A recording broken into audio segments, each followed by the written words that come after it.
Welcome to SD study. आज हम बात करेंगे भारत के संविधान संशोधनों की। भारत में अब तक 104 संविधान संशोधन हुए हैं। नंबर 1 से लेकर के सभी की हम बात करेंगे। शुरुआत करते हैं। पहला संविधान संशोधन 1951 ईस्वी में हुआ था, आप सभी को पता है। इसके माध्यम से स्वतंत्रता, समानता, संपत्ति से संबंधित मौलिक अधिकारों को लागू किए जाने संबंधित कुछ व्यवहारिक कठिनाइयों को दूर करने का प्रयास किया गया है और भाषण एवं अभिव्यक्ति के मूल अधिकारों तथा इसमें उचित प्रतिबंध व्यवस्थाओं की संशोधन द्वारा संविधान में 9वीं अनुसूची जोड़ी गई है।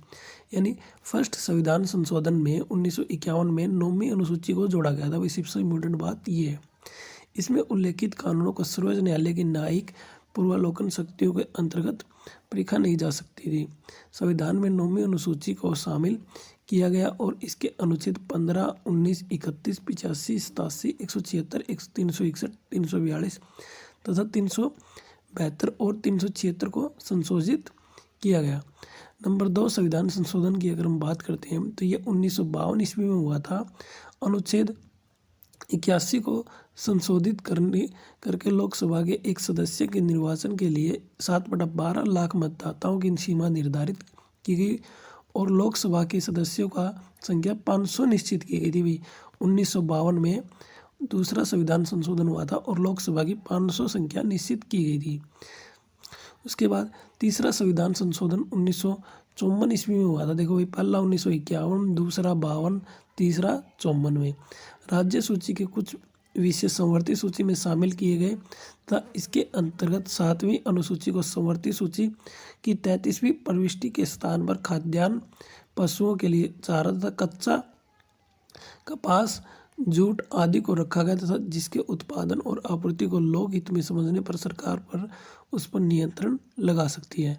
उसके बाद अगर हम बात करते हैं चौथा संविधान संशोधन 1955 में हुआ था, जिसमें व्यक्तिगत संपत्ति को लोकहित में राज्य द्वारा हस्तगत किए जाने की स्थिति में न्यायालय इसकी क्षतिपूर्ति के संबंध में परीक्षा नहीं कर सकती। संपत्ति के अधिकार संबंध अनुच्छेद 31 9वीं अनुसूची में इस तथा अनुच्छेद 305 को संशोधित किया गया है। ठीक है भाई। छठा संविधान संशोधन 1956 ईस्वी में किया गया था तथा सर्वोच्च न्यायालय की न्यायाधीशों की संख्या में वृद्धि की गई थी। छठे संविधान संशोधन में न्यायाधीशों की संख्या में वृद्धि की गई थी। न्यायाधीशों की सर्वोच्च न्यायालय में वकालत करने की आज्ञा दी गई थी तथा न्यायाधीशों को सर्वोच्च न्यायालय में वकालत करने की आज्ञा भी दी गई थी। इस संशोधन द्वारा 7वीं अनुसूची संघ सूची परिवर्तन कर अंतर्राज्यीय बिक्री कर के अंतर्गत कुछ वस्तुओं पर केंद्र को कर लगाने का अधिकार दिया गया था। उसके बाद अगर हम बात करते हैं 7वां संविधान संशोधन 1956, यह संशोधन पुनर्गठन आयोग की रिपोर्ट को तथा राज्य पुनर्गठन अधिनियम 1965 को लागू करने के लिए किया गया था। द्वितीय तथा 7वीं अनुसूची को संशोधन किया गया था। राज्यों के 4 वर्गों की समाप्ति की गई। भाग क, भाग ख, भाग घ और भाग घ की गई तथा इनके स्थान पर 14 राज्यों तथा 6 केंद्र शासित प्रदेशों की स्वीकृति दी गई। ठीक है भाई। उसके बाद उच्च न्यायालयों के न्याय क्षेत्र को विस्तार तथा संघ शासित प्रदेशों का तक किया गया। 2 या 2 से अधिक राज्यों के लिए कॉमन उभय तथा उच्च न्यायालय की स्थापना की गई। मतलब कि भाई उच्च न्यायालय की स्थापना की गई, या तो भाई एक राज्य हो या फिर 2 राज्यों की एक ही उच्च न्यायालय, जिसे हम हाई कोर्ट बोलते हैं, की स्थापना का प्रावधान किया गया।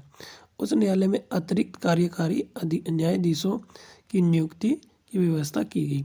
8वां संविधान संशोधन 1959 इसके अंतर्गत केंद्र एवं राज्यों के निम्न सदनों में अनुसूचित जाति तथा अनुसूचित जनजाति एवं एंग्लो भारतीय समुदाय के आरक्षण संबंधित प्रावधानों को 10 वर्ष अर्थात 1970 तक बढ़ा दिया गया था। ठीक है भाई। उसके बाद अगर हम बात करते हैं 9वीं अनुसूची की, 9वीं भारतीय संविधान संशोधन 1960 भारत और पाकिस्तान की सरकारों के बीच हुए समझौते के अनुसरण में पाकिस्तान को कतिपय राज्य क्षेत्रों का हस्ताक्षरण करने की दृष्टि से यह संशोधन किया गया था। इस समझौते के पश्चात संघ ने इस मामले को उच्चतम न्यायालय कहा गया। हाँ, उच्चतम न्यायालय को पास भेजा था। न्यायालय ने यह निर्णय दिया कि अनुच्छेद 3 के तहत किसी राज्य के भू क्षेत्र को घटाने की संसद की शक्ति भारत के किसी भूभाग को तथा किसी दूसरे देश को सौंपने के मामले में लागू नहीं करता। यानी भी भारत का कोई भी भूभाग है वो किसी दूसरे देश को नहीं सौंप सकता। ठीक है।